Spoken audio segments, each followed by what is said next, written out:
IPL 2025లో first match ముగిసింది. RCB versus KKR కి మధ్య జరిగిన ఈ మ్యాచ్ లో ఆర్సీబీ పైచే సాధించింది. బౌలింగ్ లో చూసుకున్న కేకేఆర్ ని కట్టడి చేశారు. అలాగే బ్యాటింగ్ లో కూడా డామినేట్ చేసి మరీ విక్టరీ కొట్టారు. ఇక టాస్ గెలిచి RCB captain Rajat Patidar first bowling ఎంచుకున్నాడు. అండ్ ఇది చాలా మంచి డెసిషన్ కూడా. మనం 2018 నుంచి చూస్తూనే ఉన్నాం. ప్రతి ఇయర్ ఐపీఎల్ లో ఫస్ట్ మ్యాచ్ లో చేసింగ్ చేస్తున్న టీమ్సే గెలుస్తూ వస్తున్నాయి. అలా కాకుండా ఈడెన్ గార్డెన్స్ లో ఎక్కువ శాతం చేసే టీమ్సే గెలుస్తూ ఉంటాయి. ఇక బ్యాటింగ్ కి దిగిన openers Narayan and Quinton de Kock కి అంత మంచి స్టార్ట్ రాలేదు.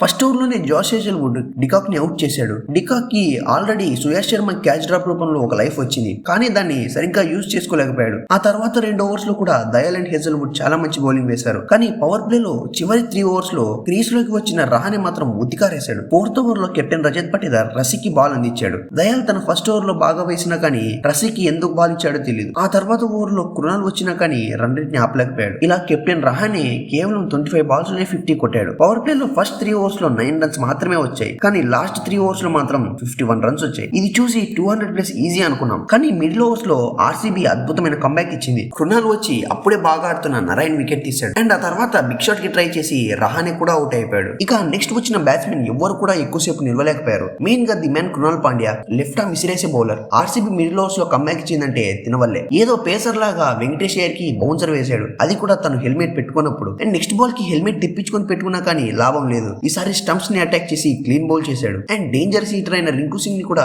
ఎక్కువసేపు నిల్వనివ్వలేదు. ఇలా 4 ఓవర్స్ లో కేవలం 29 రన్స్ ఇచ్చి 3 వికెట్స్ తీశాడు. అండ్ ఆ తర్వాత రసెల్ వచ్చాడు. తిను వచ్చినప్పుడు ఖచ్చితంగా ఆర్సీబీ ఫ్యాన్స్ గుండెల్లో రైలు పరిగెత్తి ఉంటాయి. ఆ మనిషి ఇచ్చిన జ్ఞాపకాలు అలాంటివి. కానీ ఈ రోజు తనది కాదు. సుయాష్ శర్మ స్టార్టింగ్ నుంచి కాస్ట్లీగా ఉన్నా కానీ మసిల్ మ్యాన్ రసెల్ వికెట్ తీసి ఆ రన్స్ కి జప్తి చేసుకున్నాడు. అండ్ ఆ తర్వాత రమన్దీప్ అండ్ రఘువంశీ కూడా షాట్స్ ఆడలేకపోయారు. డెత్ ఓవర్స్ లో కూడా మళ్ళీ హేజల్వుడ్ ఎక్సలెంట్ గా బౌలింగ్ చేశాడు. ఓవరాల్ గా 22 రన్స్ మాత్రమే ఇచ్చి 2 వికెట్స్ తీసుకున్నాడు. ఇక మిగతా bowlers like Dayal, Shreyans, Livingstone చూసుకున్నా స్టార్టింగ్ లో రన్స్ కి వెళ్ళినా కానీ టీమ్ కి కావాల్సిన టైంలో స్టెప్ అప్ అయ్యారు. ఈజీగా 220 అలా వస్తుందన్న స్కోర్ ని 173 దగ్గరికే కట్టడి చేశారు. ఇక చేసింగ్ కి దిగిన ఆర్సీబీ బ్యాట్స్మెన్ కి చాలా మంచి స్టార్ట్ వచ్చింది. Phil Salt and Virat Kohli ఇద్దరు కూడా పవర్ ప్లే లో కేకేఆర్ బౌలర్స్ ని ఉతికారేశారు. టోటల్ 173 అయితే పవర్ ప్లే లోనే ఏకంగా 78 రన్స్ చేశారు. సాల్ట్ 31 బాల్స్ లోనే 56 కొట్టాడు.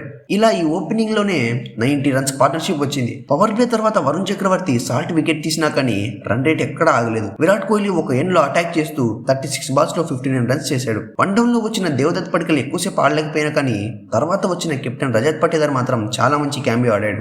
మెయిన్ గా బాగా బౌలింగ్ వేస్తున్న నారాయణ్ ని కూడా అటాక్ చేశాడు. ఆ తర్వాత లాస్ట్ లో లివింగ్స్టన్ వచ్చి మ్యాచ్ ని ఈజీగా ఫినిష్ చేశాడు. ఈ మ్యాచ్ లో అయితే ఆర్సీబీ బ్యాట్స్మెన్ ఎక్కడా కూడా తడబడలేదు. కేవలం 16.2 ఓవర్స్ లోనే టార్గెట్ ని చేశారు. అండ్ ఈ మ్యాచ్ తో విరాట్ కోహ్లీ కేకేఆర్ కి అగెనిస్ట్ గా 1000 రన్స్ కూడా కంప్లీట్ చేసుకున్నాడు. ఇలా 4 టీమ్స్ కి అగెనిస్ట్ గా 1000 రన్స్ కలిగిన ఏకైక బ్యాట్స్మెన్ విరాట్ కోహ్లీ మాత్రమే. సో ఈ మ్యాచ్ తర్వాత ఆర్సీబీ ఫ్యాన్స్ కి టీం మీద చాలా నమ్మకం వచ్చి ఉంటది. మెయిన్ గా పవర్ ప్లే చూసాక ఈజీగా 200+ స్కోర్ వస్తుంది అనుకున్నాం, కానీ ఆర్సీబీ బౌలర్స్ ఎక్సలెంట్ గా కంబ్యాక్ చేశారు. డెత్ ఓవర్స్ లో కేవలం 29 రన్స్ మాత్రమే ఇచ్చారు. భూవీకి ఏదో మైనర్ ఇంజురీ కన్సర్న్ వల్ల ఫస్ట్ మ్యాచ్ ఆడలేదు. ఇక భూవీ కూడా తిరిగి ప్లేయింగ్ 11 లోకి వస్తే ఆర్సీబీ బౌలింగ్ మరింత బలపడుతుంది. సో అంతే గైస్, మీకు ఈ వీడియో నచ్చి ఉంటే సబ్స్క్రైబ్ చేసుకోండి. ఇక ఐపీఎల్ వీడియోస్ డైలీ వస్తూనే ఉంటాయి, సో మిస్ అవ్వద్దు. Thank you.